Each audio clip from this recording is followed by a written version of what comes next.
How to fix unable to verify app in iOS 17. First up, go to the settings and make sure that you are connected to a proper Wi-Fi. You can also select between Wi-Fi and cellular data by clicking on the cellular option as you can see on the screen. The second thing to check is to go to your Apple ID and then click on Sign Out.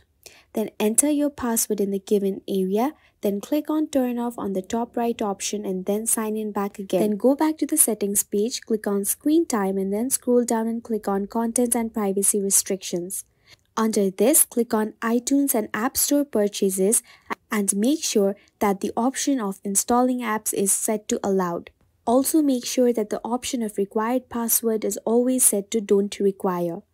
Then go back to the settings page again, click on General and Software Update. Check if you have any latest software update to be done, and if you have so, click on Update Now and let the software update take place. Then scroll back to the settings page again and click on General option and then click on iPhone storage. Here, make sure that you have enough storage for apps to be installed, and after checking that the storage is still available, click on Date and Time and then click on Set Automatically option. Then go back again and then click on VPN and Device Management.